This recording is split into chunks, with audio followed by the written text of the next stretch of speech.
Hello and welcome back to another video from American Fun 351. Right when I started recording this video, we just made it to our first 100 subscribers. So I just want to say thank you so much to all you that subscribed. I'm glad that you liked the videos and found them informative. And if you're not subscribed, you should, because we still have a lot of guns to take a look at and go shooting with. But with that out of the way, we're going to take a look at the topic of today's video, which happens to be this beautiful Beretta 1934.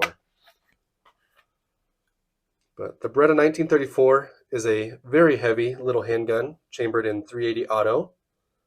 The Europeans like to call .380 auto 9mm short. The Italians call short corto. But this pistol was developed in response to the success of the Walther PP line of pistols. The Royal Italian Army was looking for a replacement sidearm after World War I to equip all their troops with. And they were very interested and liked the design of the Walther PP. But Beretta, being the great Italian company that they are, wasn't going to let a German company win a contract like that. So they developed the Beretta 1934 in the early 30s, which the Royal Italian Army adopted and served as the standard issue sidearm all during World War II for Italian forces. And so that's pretty neat. They built these 1934s from 1934 all the way till 1991. They were phased out starting in the 50s when the M1951 came out, but they served concurrently for a while. And afterwards, they served a lot with law enforcement and federal agencies over in Italy. And if you can tell, mine was made in 1977. But they're really interesting little handguns.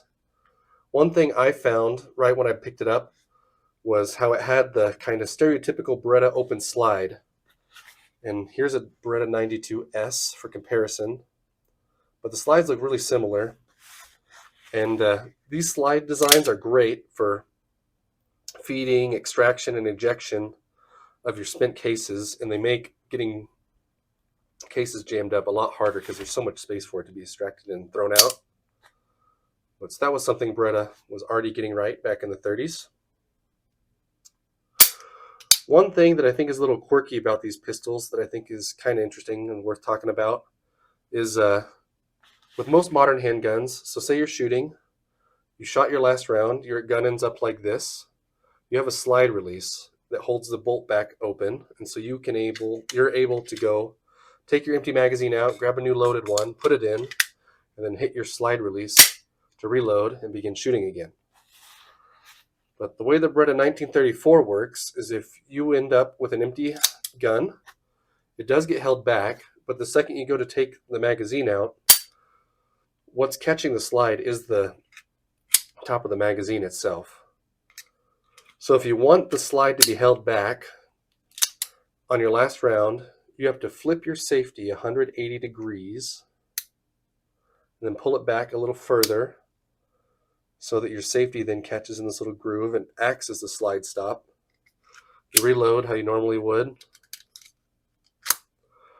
and then you have to drop your safety, and in theory it would load around and you could flip it 180 degrees and start shooting again. So I don't know why it was designed like that. I think it's kind of weird, especially given the fact that other handguns at the same time, around contemporary handguns of that era, had the slide stop feature like we know. Like the 1911, it does that. So I don't know why they designed it that way, but I think it's a little interesting. And we're just going to take a close look at the markings on my gun real quick. Again, we have caliber 9 Corto, model 1934, PB for Beretta's initials, 1977, the year it was made. One thing I liked about the grips is these are polymer grips, but they're in really good shape for being almost 50 years old. And I think the reason they're in such good shape is because if you can tell, there's a little metal lip all the way around the outside, which is kind of weird. I took this one off and looked at it, and what they did was they took a little piece of sheet metal, stamped it, and then inserted the polymer grips inside of that.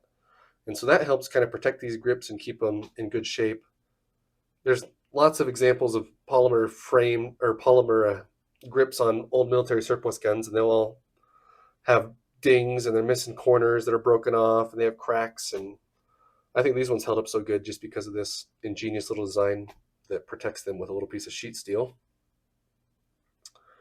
On the back, we have an FAG 1977 stamp, if you can read that. FAG means Fabrica Armi Guerri, which means like war factory, war arms factory, basically. And so that's just the when it was worked, 1977. We have a couple serial numbers and some other proof marks. But one of the interesting stamps on mine is GF. And that GF here above the serial number stands for Guardia di Finanza. And I looked up the Guardia di Finanza over in Italy and tried to understand exactly what they are. And I think the American equivalent would be something like the FBI. It says they're a national law enforcement agency that's tasked with prosecuting all financial crimes and drug trafficking and human trafficking, things like that that are kind of big, more organized crime. And so that's kind of cool to think that, some federal agent over in Italy was probably carrying this thing in the 70s and 80s. But I think these are really neat little handguns. I don't think we said it yet, but it holds 7 rounds, a 380 auto. And mine came from R Guns. I think most of theirs are Guardia di Finanza models. And originally, this barrel would have had another half-inch on it or so. But in order to import them into America, they had to, I think, weld on or screw on a little fake suppressor and then cut it off. But this is how it ended up looking, and I think it's still great. Our sights aren't adjustable, and unfortunately mine, I think, got dropped or something, but it's kind of missing its left ear a little bit. But that's all right. Gives it a little bit of character. And these guns right now are right around like $300 in the American market. So if you don't have one yet, they're not super expensive, and now's the time to get one before they're gone. But that's pretty much everything I know about the Beretta 1934. I think they're really cool little handguns, and I think they'd fit great in any Italian surplus collection. And this weekend we're going to go shooting, and I'm going to make sure to take our 1934 with us so you can see how it performs.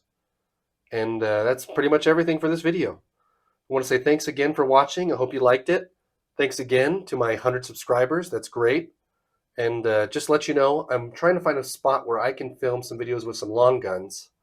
I have been filming some handgun videos here in my shed, but I don't really have a place that's super great to film long guns. But we're going to find a spot, and so watch for those videos soon too, because I got plenty of rifles and a couple shotguns to take a look at. So thank you so much. Hope you have a wonderful day. And American Fun 351. We'll see you on a later video.